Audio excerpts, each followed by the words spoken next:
Yeah, so we hope you guys enjoyed the show. That's the first half of it. Nice little half an hour piece. You guys enjoyed the show? Yo, if y'all enjoyed the show, let me get a yay! Alright, cool. I like that. Right. So, should we do some personal stories? Yeah. Are we good? Are we good for time? Are we good for time? Perfect. We got easy time. Okay. Alright, so. Yeah, sure. Alright, check it out. So, I go by the name of Switch B. Frodo Swaggins, always looking crispy with the logos matching, steady spitting venom like Komodo dragons, you done know. But my mom calls me Adrian, so y'all can call me Adrian. That's my lovey. Alright. Let's see. So, I'm 25, I turned 25 in January. I started breaking when I was 12, so I've been breaking for about 13 years now. Started breaking grade 6. Raised by a single mother, right? I'm an only child. Any only child in the building? Huh? Anybody only child?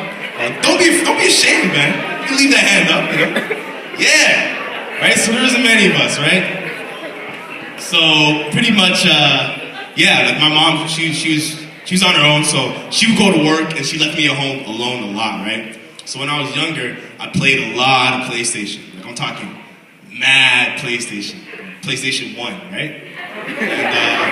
And it was sick, like I enjoyed it. I played it every single day, and I really enjoyed myself. And my family was like, "Yo, this guy's got a video game addiction, man. That's all he does is play video games." So my family was like, they're thinking there's something wrong with me. So they started getting mad at me when I've been playing video games. So one day I was like, all right, I gotta turn these video games off. So I turned the video game off, and there was this show on called Element 5. So this show was like a religious hip hop show. These guys were rhyming and breaking, so I was just like, oh yeah, this is what I need. So I ran to my mom's room, grabbed like one of her blank VHSs, and I had Young and the Restless on it or something, and I just taped over it. I was like, I want this, right? So I started taping these guys breaking, and I started just copying what they were doing, right? So I started mimicking these moves in grade 6, breaking during recess, make a transition to grade 7, recess is over. So now we're breaking during lunch with my friends, and I was like, yo guys, let's start a 16 and under breakdance crew. Take over the whole world, man. Right? It seemed reasonable at the time. So we started a crew in 03 and lost every single battle until about 2006, right? So it was like, whatever, it was cool. I wasn't too discouraged. But then a group of gentlemen by the name of MEC, Maximum Efficiency Crew. Some people know it as Mountain Equipment Co-op, but this is the other MEC, right? And actually, Michael Prosserman, the gentleman that came up that was freezing on his one arm, he's actually part of that crew. So they would always beat us, but one day they were like, yo, Switch, you got some potential, man, you're pretty good. And I was like, all right, I thought I was pretty nice already, but they thought I could be better. So they showed me some stuff, and I won my first battle in 2006. So, I got a t-shirt, got some lollipops, a bag of Skittles, nothing too major. But it was good for the self-esteem. Shortly after that, my crew got real serious. We got more confidence, right? And this battle that came to Toronto. It's called B-Boy Unit Korea. The winners of B-Boy Unit Korea would get flown out to Seoul, Korea to represent Canada in Seoul, Korea. So me and my crew, we hit the gym, we started lifting, got real serious, and we won that battle, it was really crazy. So I was 17 years old in Korea, like, whoa, how did this happen, right? And we battled this Korean crew called Rivers and got absolutely destroyed. They ate our food, there was no debating it. They crushed us, right? But it was really cool because 2 years prior to that, I was breaking on the concrete during school, and now I was breaking on one of the biggest stages in the world, in like an Olympic stadium. So I was like, wow, this is crazy. So things were going really good. A lot of people started recognizing me across Canada. People were like, yeah, Switch, you're the man, woo, But reality kicked in. What I mean by reality is, people started asking me, so Adrian, what are you gonna do for a living? You're not gonna spin on your head when you're 50, are you? I was like, yeah, I guess you got a point there. So I wasn't sure what I wanted to do, but I realized I was working with a lot of kids, and I was like, you know what, maybe I want to work with kids. So I applied to Humber College for a social work program in 2012, and I got accepted, and I'm still finishing my social work program, so I'm in school for social work now, and I think I want to be a social worker. I think that's what I'm going to do. I love working with kids, I love meeting new people, so that's what I've been doing, and that's kind of been the direction and the path that hip-hop has taken me. thus far, right? So there's a lot of things I've done all across Canada. I've got to travel to, as I said, Europe, Korea. I got to go to Nunavut, coldest place I've ever been to. And it's been a really good journey and experience. I hope there's more places to go. I've got to learn a lot of new things and meet a lot of new people with this journey, with just hip-hop, you know what I mean? So maybe hip-hop isn't for you, but there's something else, whether it could be knitting or frog catching, I don't know, racing cars, whatever, right? As long as you're passionate about it and it makes you a better person, it's okay with me, all right? So, actually, you know what? I didn't really get to break that much, and I am kind of injured, but you guys want to see me throw that one more time, maybe? Like, all right. I'm gonna get a little, I'm gonna do a 1-2 move, right? Imagine the beat.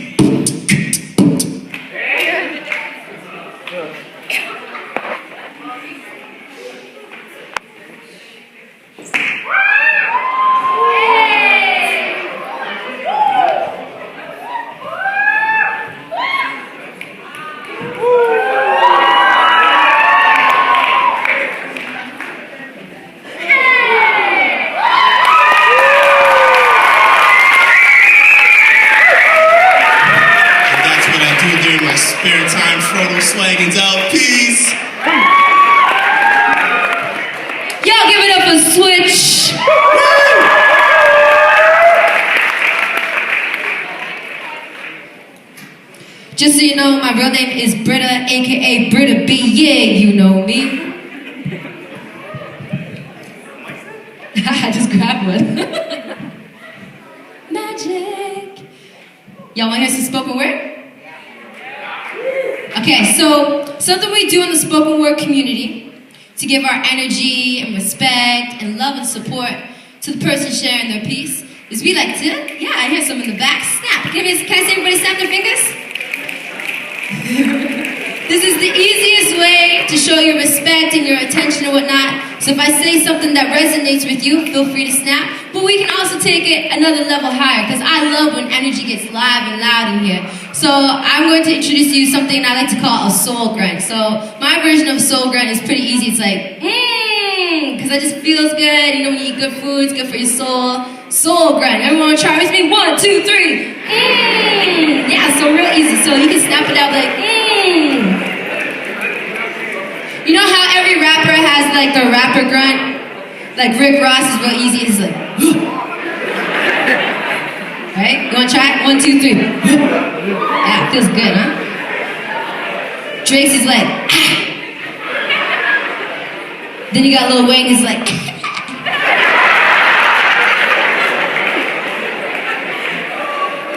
So if y'all feel good, feel free to snap, feel free to let your soul grunts out.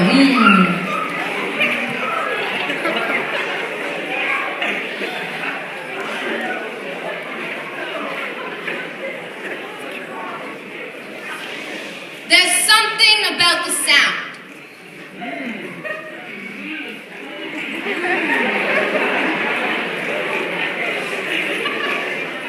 There's something about the sound of a raised voice and a door slamming at 2 a.m. that makes me want to change the world. Maybe it's the fact that I can't sleep through it but gotta get up to go to school the next day, or maybe it's the multiple black and blue bruises I see decorating my mother's neck and face. Everybody always say if something bad happens, don't think twice, just call the cops. So I call the cops, but maybe when the rental lights started to surround my house, I should have reconsidered my thoughts, cause who would have known they'd take my mother away? Who would have known a week later I'd have to lie to Children's Aid? Who would have known it wouldn't be the last time my parents make me take the blame? I'd have to sit there and say, oh, I'm sorry for the inconvenience. I misunderstood the whole thing. You see, I never saw him hit my mom this time. I just thought it might escalate. You know how embarrassing that is? I'll be real with you. Every other time I turn on the TV, I show up fashionably late to yesterday's news, because never have I ever been the one to relate to poverty or political issues. But when I learned that women make up for 2/3 of the world who can't read or write, I believe I'm one of them. cause my head hurts way too much to understand my homework. I come with excuse after excuse of why there's a scar above my eye. Hey, maybe I've been damaged by all I've seen, or maybe my mom told me not to mention how she didn't mean to hit me across the face with a spatula when she got mad at my father for leaving her with 2 kids, a stack of unpaid rent bills, and only $128 in their joint bank account. Till he drank that too. You see, it's clear I come from a place that hurts.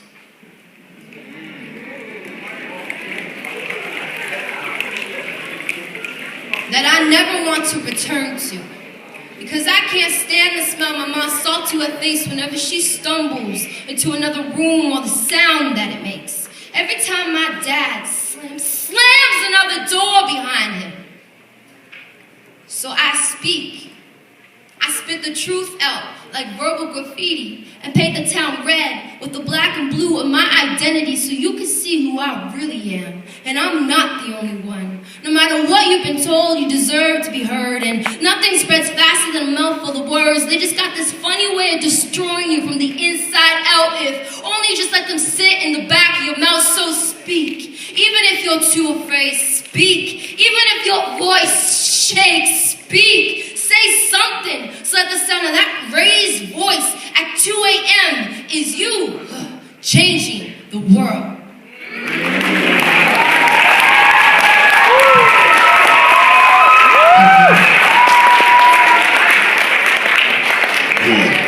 Good love, thank you. So, as I said, my name is Britta. I grew up in a small city, Kingston, Ontario. Wait, son? I never get shout-outs for that, that's sweet. So if you don't know where Kingston is, it's about 3 hours east of here.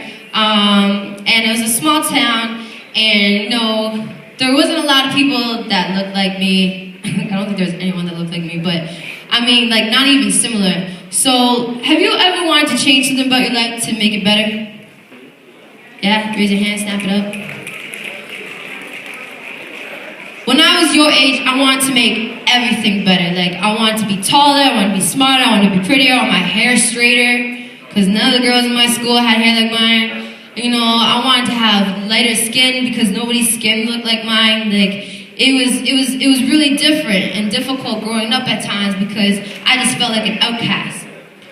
But the one thing, I appreciate that, thank you. The one thing I wanted to change the most was the relationship I had with my family. My mom and my dad most specifically. Like I shared in that poem with you, my parents were always fighting all the time, always arguing, you know, saying they're on one another's nerves and whatnot. And at times it seemed like, you know, like a hurricane came through our house, you know, furniture toppled over, you know, more glass to sweep up and whatnot. And I didn't feel safe to be in my own home. And it wasn't cool, because when you come home and you come home to a family, you should feel comfortable. You should feel at ease. That's supposed to be your comfort zone, you know? But I didn't have that. And on top of that, I felt like I didn't have anyone to talk to. I wouldn't tell my friends about it. I wouldn't tell my teachers. No one knew. I was too afraid to say something, because if I did, maybe I would get them in trouble, or maybe I'd be taken away from the people that I love, my own family. So I kept it to myself. But as time progressed, you know, having all this weight, it just started to feel like, you know when you eat McDonald's, you get that brick in your stomach? I felt that brick within my entire being at times. And at school, like, I was a real energetic and outgoing person. I was the first, you know, to join the basketball, volleyball, soccer team, you know, student council, president, and whatnot. Like, I love being involved in my community and my school. That's something that has always been within me. But after a while, it kind of seemed like nothing really interested me after a while. You know, I'd come through school, no longer saying hi to my friends in the hallways. You know, just kind of like keeping my head down, not even looking around anymore, just showing up late to class, sitting at the back of the class, no longer the first person to raise my hand up, you know, to answer a question or just say something silly. But eventually I just stopped coming to school altogether, because I didn't know how to leave my own room. I'd be sitting in my room, staring at just a wall, and just feeling like everything around me was falling apart.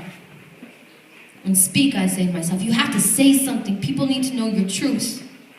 But I didn't know how. I was too afraid. And something else within me said, well, if you can't say it out loud, write it down. And so, without any real intention, I remember taking a pen and a piece of paper, and at first it was just, doodles and scribbles. When you dig your pen so hard into the paper, it kind of rips up a bit. But eventually a word or two came out, and then eventually a few more words led into page led into pages. It started to fill up books of my writing. What I noticed was that what I was writing was a lot like poetry. And eventually I would come to school and show my friends every now and then, get them to read it, see what they thought of it. And I remember when I was in grade 12, we'd have lots of presentations like this in school. People will come to the front of the stage and be like, you can change the world, you can make a difference. I didn't really understand or click with that, because I was like, how can I change the world when I can't even get my own family to listen to me? But I remember this one time, I had this special opportunity to come to Toronto because there was a conference here. And one of the last speakers was a young person like me, came up without saying his name even. He just came up and he said, I have a poem I want to share, is that cool? And everyone was like, yeah, okay, cool. But me, I was on the edge of my seat with my mouth to the floor. I was like, what, this dude wants to share poetry in front of all these people? Like, I couldn't believe it. I'd never seen someone do poetry in public before. My mind was just going 1,000 ways per minute, And then he shared this piece. He didn't have a book in his hand or anything. He had it memorized, and he was free. And he shared this piece. He's very passionate about, child soldiers, and underdeveloped countries and whatnot. And he was just sharing his heart, and you could tell how genuine he was. And I looked at him. I said, I want to do that. And I remember just carrying that with me. And then I actually ended up graduating high school, and I went to Laurier University, which is only university. I actually studied, I forgot to tell you actually, one of my favorite teachers is who influenced me to study biology at university. I had like the best science teacher in the world. His name was Mr. Finn, and he was always doing cool explosions and setting fires in the room and whatnot. It was always a thrill to be in his class. I ended up taking grade 12 physics and grade 11 because he was just so much fun. But when I was in grade 9, I remember getting some help after school one day, and he said, Brit, you know what? Every year we take the seniors on a leadership camp, and we bring 2 grade 9s with us. And I was in grade 9 at the time, new to the school. And he said, I want you to be one of the grade 9s. I remember being like, what? Me? Like, holy cow, like, why? He said, well, I think you have a lot of potential. And, that's something that stuck with me. Somebody saying that they see something in me when I could feel it, but I just didn't believe it, because it seemed like everything around me was showing me otherwise. But to hear someone say that to me, it really resonated with me, and it influenced a lot of my life. So if you ever see something in someone that's positive, that they have a certain light about them, or a certain, trait or characteristic that is influential to you, let them know. Because then they will seek that out, and then they will live a better life for it. So when I went to university, I kept writing, kept it up, and then finally, it wasn't until 3rd year that I saw that we had a poetry club. I remember going home that night after I saw the sign, and was like, I'm gonna make it to this poetry club meeting, and I'm gonna have fun, and I'm gonna be like Joe was the guy I saw doing poetry for the first time.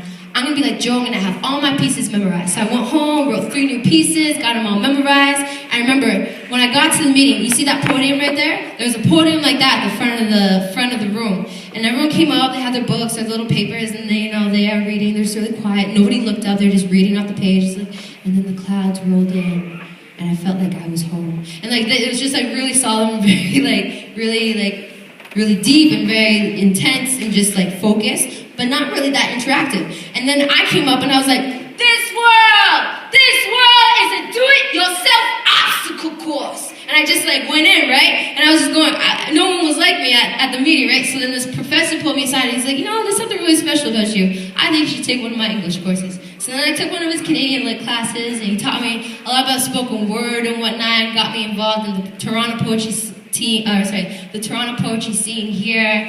And, things just started to open up for me. So what I have to tell you is that I never planned to be a poet. I certainly didn't know of any when I was living in Kingston.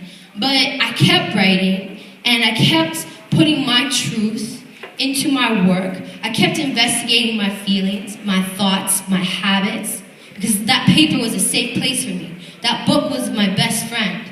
and nobody knew about it really. But here I am now in front of you, sharing my heart, sharing my soul, and I'm saying that there's some of you, someone like me in here in the audience who probably writes or has something, that is maybe secretive or something that you can share with people and connect with others, and it can actually be a career and a path for you to be your highest self.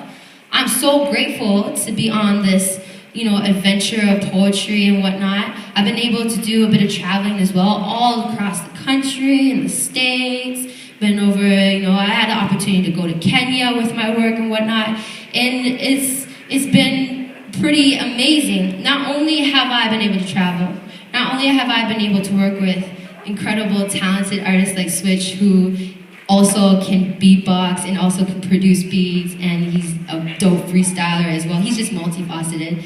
And not only is that an incredible thing that's in my life, but I've also been able to rebuild and have a healthier relationship with my family. And that's something that means a lot to me, because it's something that I didn't think was possible when I was your age. I remember sitting in the guidance counselor office and my guidance counselor being like, well, do you think, in time things can change? I was like, nope, I'm trapped. I thought I was trapped, But I kept determined to share my truth some way, somehow. And I know that if you work to be your genuine and authentic selves, you too can change your community, you can change your world. If you want to change the world, do it from the inside out. That's my Brit tip for you. Thank you so much.